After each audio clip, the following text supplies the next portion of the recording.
ನಾನು ಹೋದ್ಮೇಲೆ ಮಾಡೋಕ್ಕಿಂತ ನಾನು ಇರೋವಾಗಲೇ ಮಾಡಬೇಕು ಅನ್ನೋದು ನನ್ನೊಂದು ಆಸೆ. ಅದಕ್ಕೆ ಕಾಲಿಡಬೇಡ ಅಂತ ಕರೆಕ್ಟಾಗಿ ಆ ಕಾಲು ಇಟ್ಬಿಟ್ರು. ಆವಾಗೇನಾಯಿತು, ಫೆಮರ್ ಬೋನ್ ಕಟ್ ಆಗೋಯ್ತು. ಸಲ್ಲಂ ಫ್ಯಾಮಿಲಿ ಹುಟ್ಟಿರೋದಕ್ಕೆ ತಮಗೆ ಎಷ್ಟು ಒಂದು ಗರ್ವ ಇದೆ, ಎಷ್ಟು ಹೆಮ್ಮೆ ಇದೆ. ಪ್ರಣವಿನ ಹುಡುಗಿ ಕೂಡ ಈಗ ಸೆಕೆಂಡ್ ರ್ಯಾಂಕ್ ಸ್ಟೇಟ್ ಬಂದಿರೋದು ತುಂಬ ಖುಷಿ ವಿಚಾರ.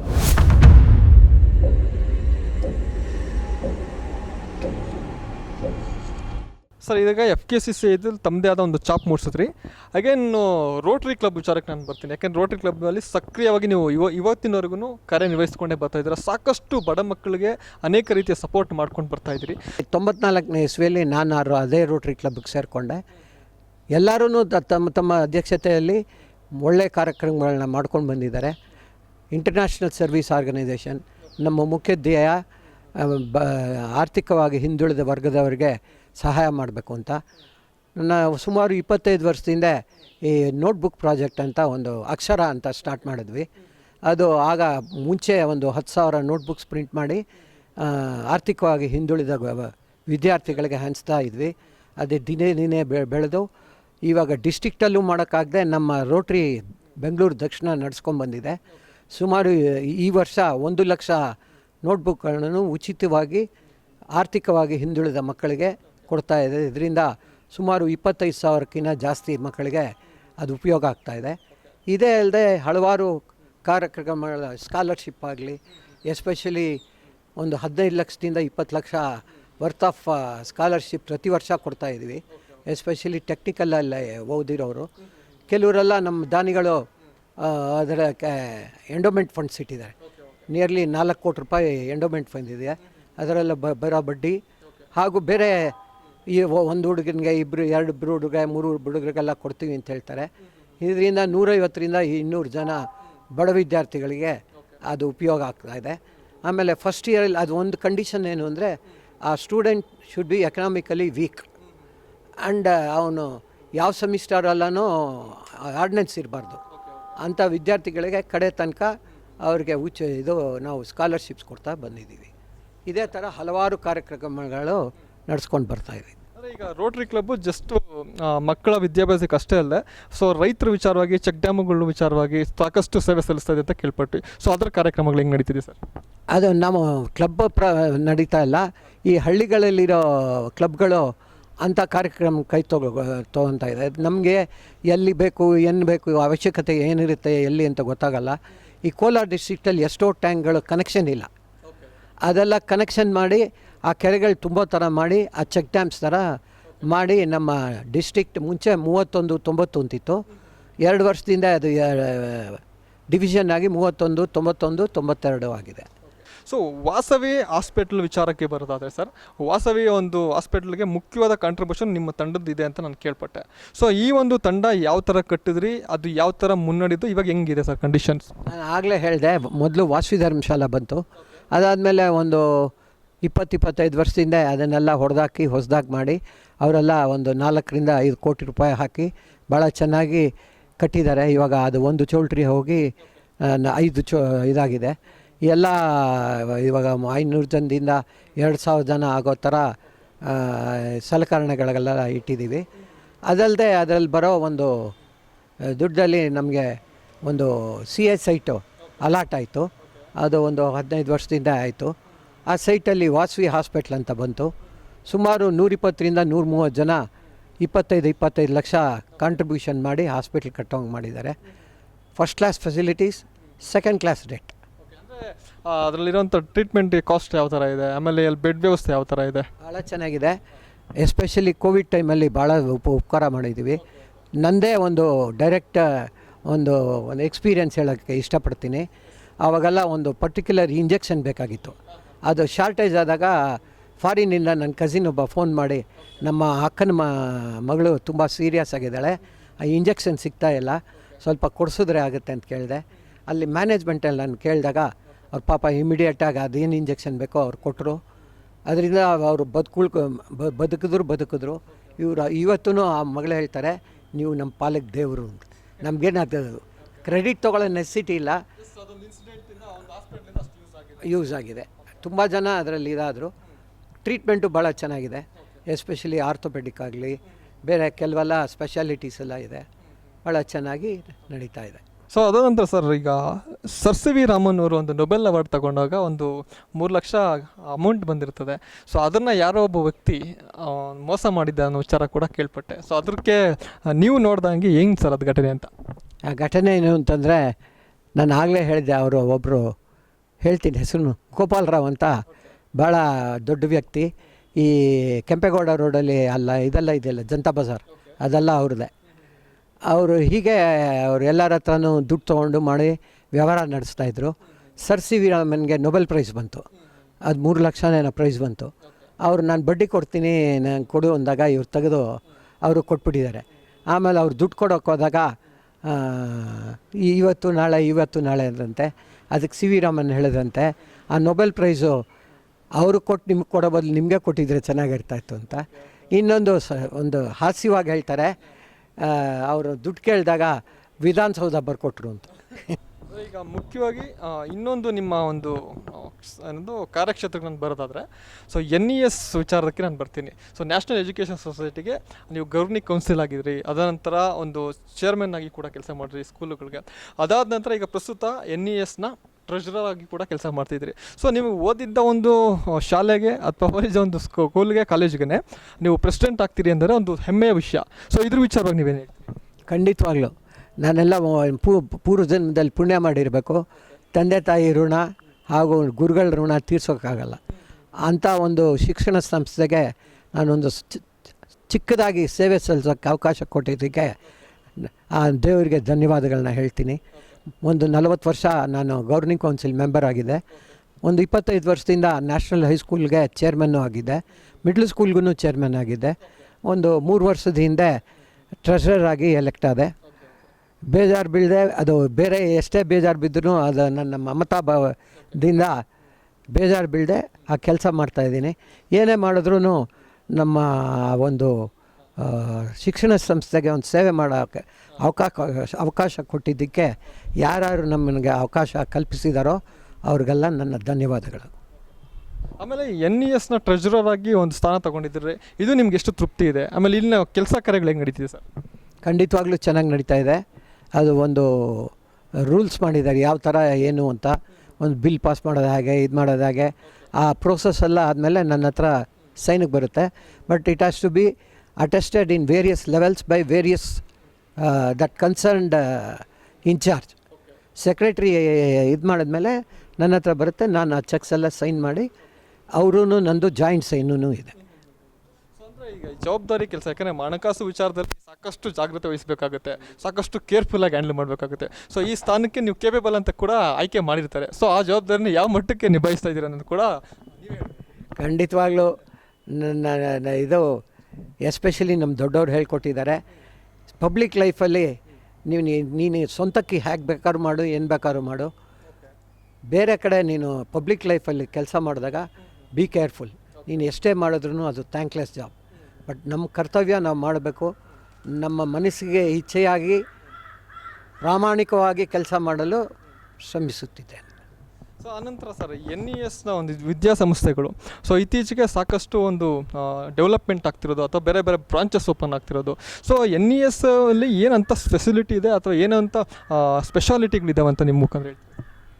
ಇಲ್ಲಿವರೆಗೂ 21 ಸಂಸ್ಥೆಗಳಿದೆ. ಕಡೆಯದಾಗಿ ಹೋದ ವರ್ಷ ಇಂಜಿನಿಯರಿಂಗ್ ಕಾಲೇಜ್ ಸ್ಟಾರ್ಟ್ ಆಯಿತು. 4 ಫ್ಯಾಕಲ್ಟಿಗಳೆಲ್ಲ ಸ್ಟಾರ್ಟ್ ಆಯಿತು. Computer science, artificial intelligence and data science, electronics ಮತ್ತು ಮತ್ತೊಂದು, ಈ 4 ಇದನ್ನು ಪ್ರಾರಂಭ ಆಯಿತು. ನಮಗಿರುವ ಒಳ್ಳೆಯ ಹೆಸರು ಹಾಗೂ ನಮ್ಮ ಹಲವಾರು ವಿದ್ಯಾರ್ಥಿಗಳು ಒಳ್ಳೊಳ್ಳೆಯ ಹುದ್ದೆಗಳಲ್ಲೂ ಇದ್ದಾರೆ. ಫಾರ್ ಎಕ್ಸಾಂಪಲ್, ನಮ್ಮ ಎಜುಕೇಷನ್ ಮಿನಿಸ್ಟ್ರು ಸುಧಾಕರ್ ನಮ್ಮ ಓಲ್ಡ್ ಸ್ಟೂಡೆಂಟು, BDAದಲ್ಲಿ ಅವ್ರ ನಾಯಕ್, ಅವರು ಕೂಡ ನಮ್ಮ ಓಲ್ಡ್ ಸ್ಟೂಡೆಂಟು. ಅವರೆಲ್ಲ ನಮಗೆ ನಮ್ಮ ಕಾಲೇಜ್ ಬರೋದಕ್ಕೆ ಸಹಾಯ ಮಾಡಿದ್ರು.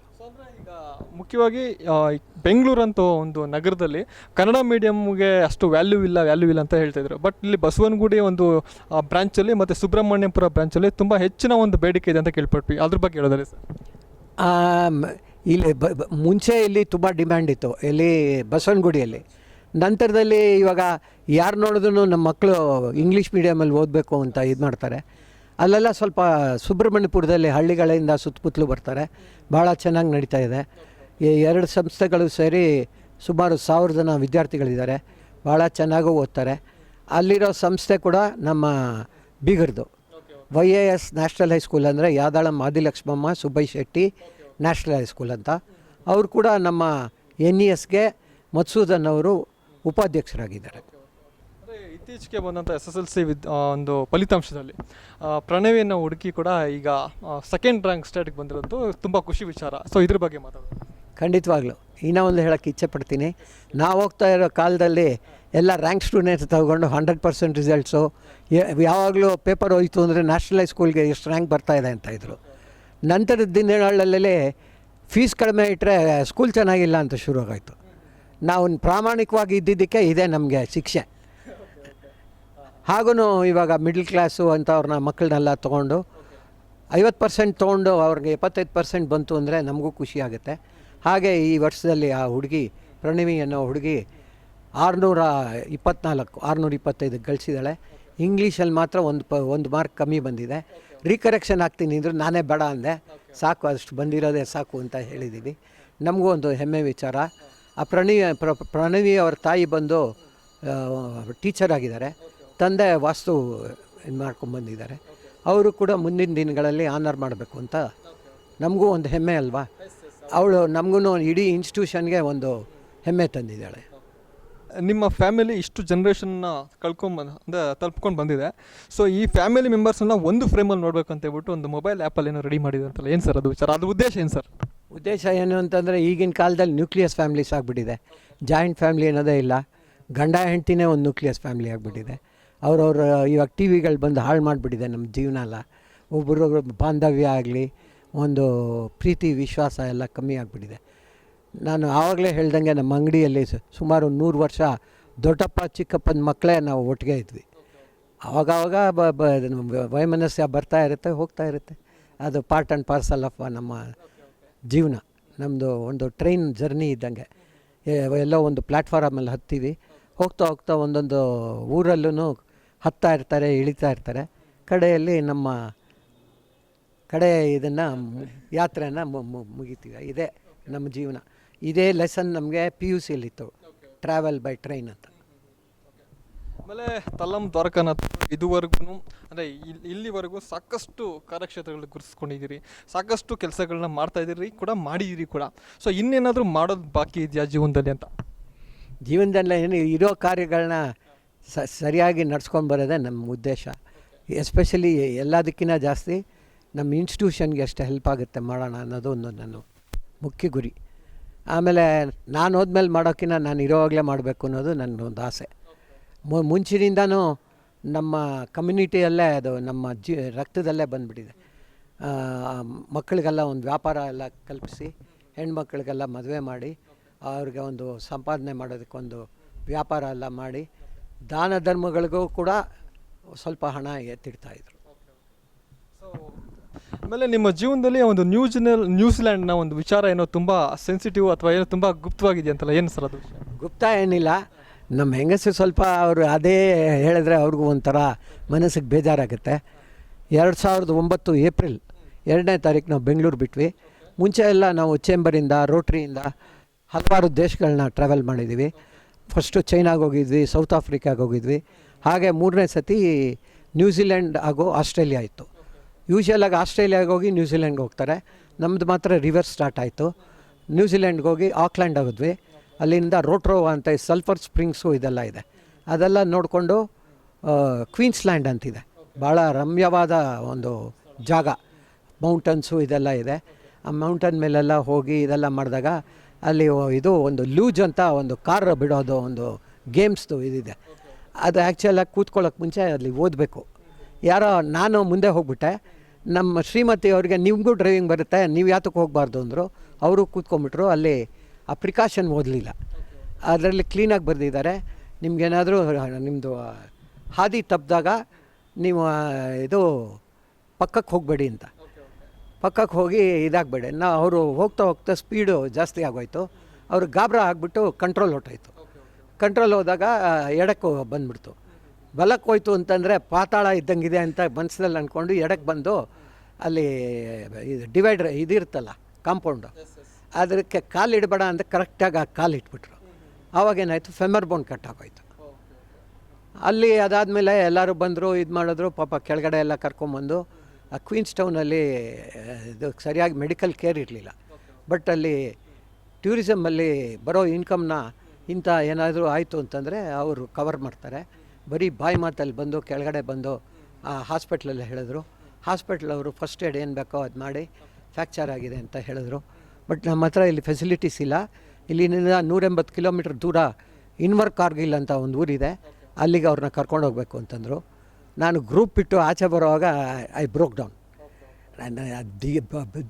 ದಿಗ್ಲಿಂದ ಅಲ್ಲ, ದುಡ್ಡಿಂದನೂ ಇಲ್ಲ, ಹೀಗಾಗೋಯ್ತು ಅಂತ.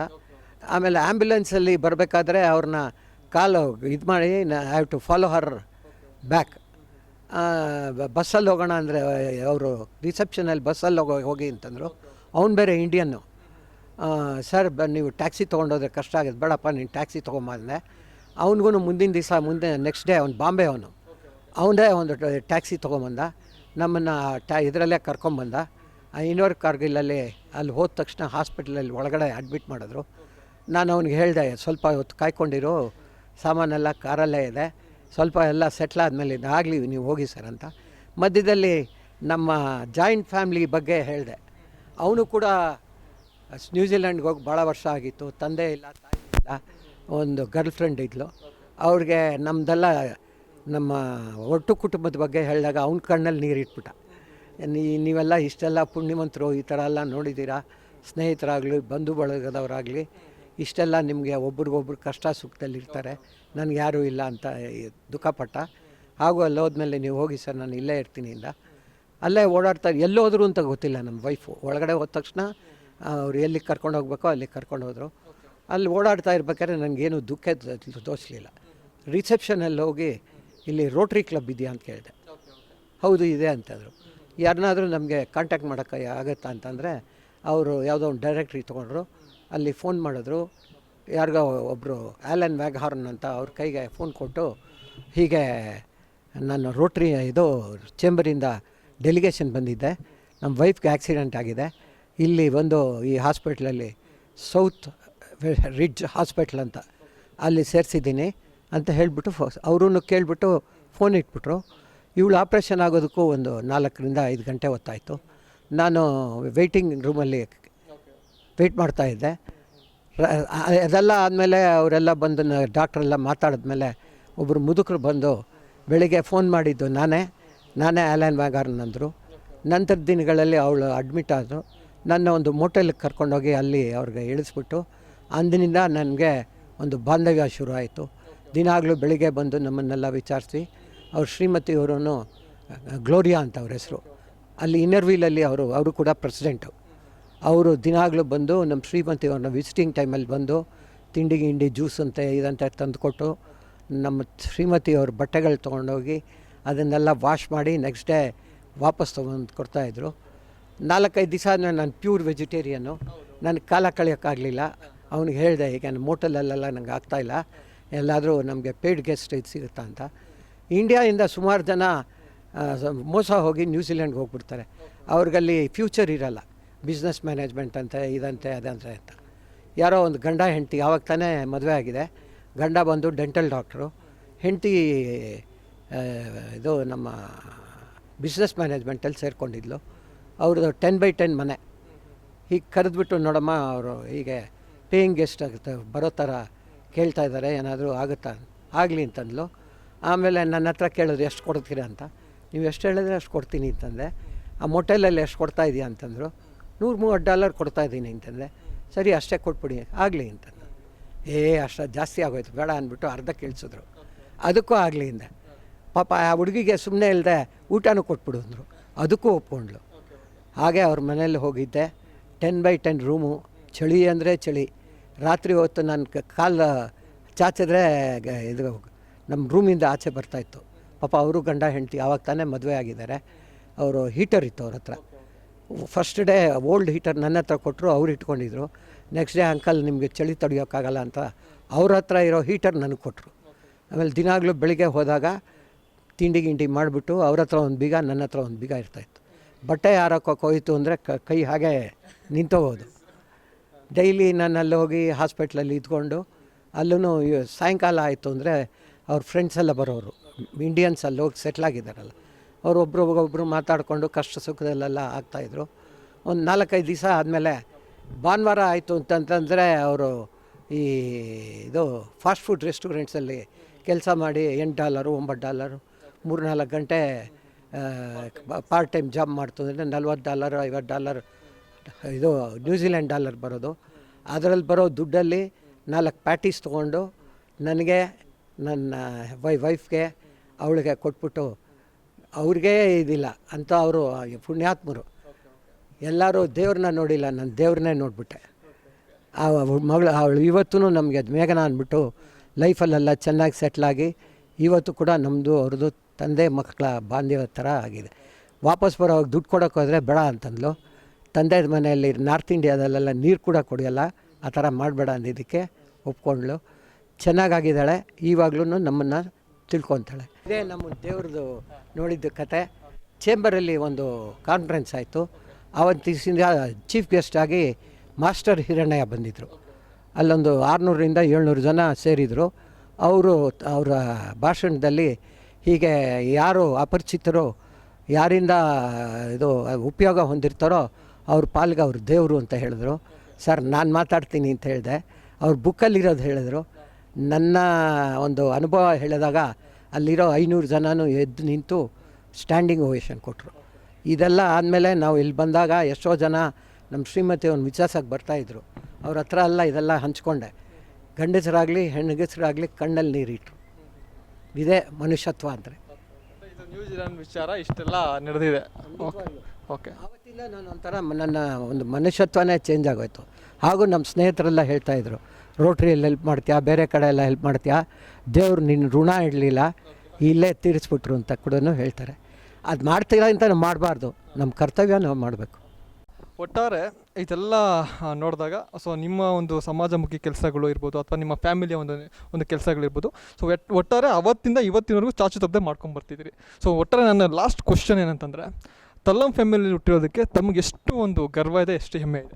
ಖಂಡಿತವಾಗ್ಲೂ ಗರ್ವ ಇದೆ. ವಿವಿಧ ಕ್ಷೇತ್ರಗಳಲ್ಲಿ ವಿವಿಧ ನಮ್ಮ ಬೇರೆ ಬೇರೆ ಅವರೆಲ್ಲ ಅದಕ್ಕೆ ಮುಡುಪಾಗಿಟ್ಟು, ನಾನೊಬ್ಬನೇ ಅದಕ್ಕೆ ಕಾರಣ ಅಲ್ಲ. ಇಷ್ಟುವರೆಗೂ ಒಬ್ರಿಗೆ ಗೊತ್ತಾಗ್ತಾ ಇರಲಿಲ್ಲ. ಒಂದು ಇವಾಗ ಸಾಫ್ಟ್ವೇರ್ ಬಂದಿದೆ genie.com ಅಂತ. ಅದರಲ್ಲಿ ಎಲ್ಲರ ಹತ್ರನೂ ಡೇಟಾ ಕಲೆಕ್ಟ್ ಮಾಡಿ ಅವ್ರ ಫೋಟೋಗಳೆಲ್ಲ ಹಾಕಿದ್ಮೇಲೆ ನಾನು ಯಾರು ಅನ್ನೋದು ಅವ್ರಿಗೂ ಗೊತ್ತಾಯಿತು, ನಮಗೂ ಅವ್ರಿಗೆ ಯಾರು ಅಂತ ಗೊತ್ತಾಯಿತು. ನಮ್ಮ ಬಾಂಧವ್ಯನೂ ಬೆಳೀತಾ ಬಂತು. ಒಬ್ರಿಗೊಬ್ರು ಯಾರು ಅಂತಲೇ ಗೊತ್ತಿರಲಿಲ್ಲ. 1000 ಜನ ಇದ್ದೀವಿ ಇವಾಗ. ಎಲ್ಲೋದ್ರೂ ನಮಗೆ ಒಳ್ಳೆಯ ಹೆಸರಿದೆ. ತಲ್ಲಮ್ಮ ಅಂತ ಹೇಳಿದ್ರೆ ಯಾರೋ ಅವ್ರು ಗೊತ್ತಾ ಇವ್ರು ಗೊತ್ತಾ ಅಂತ ನಮ್ಮ ಫ್ಯಾಮಿಲಿಗಳ ಪೈಕಿ ಹೇಳ್ತಾ ಇರ್ತಾರೆ. ಇದನ್ನು ನಮಗೊಂದು ಗರ್ವ ತಂದಿದೆ. ಸರ್, ಬೆಳಗ್ಗೆಯಿಂದ ಸಾಕಷ್ಟು ಸಮಯ ನಮಗೋಸ್ಕರ ಮೀಸಲಿಟ್ಟು ನಮ್ಮ ಜೊತೆ ಟೈಮ್ ಕೊಟ್ಟು ನಮ್ಮ ಸಂದರ್ಶನಕ್ಕೆ ಮಾಡಿಕೊಟ್ಟಿದ್ದೀರಿ ಸರ್. ತಮಗೆ ತುಂಬ ಧನ್ಯವಾದಗಳು. ನಾವು ಕೂಡ ನೀವು ಚೆನ್ನಾಗಿ ಬೆಳೆದು ಚೆನ್ನಾಗಿ ನಿಮ್ಮ ಕ್ಷೇತ್ರದಲ್ಲಿ ಒಳ್ಳೆಯ ಸಾಧನೆ ಸಾಧಿಸಲಿ ಅಂತ ನಾವು ಆ ಭಗವಂತನ ಕೋರ್ಕೊತೀವಿ.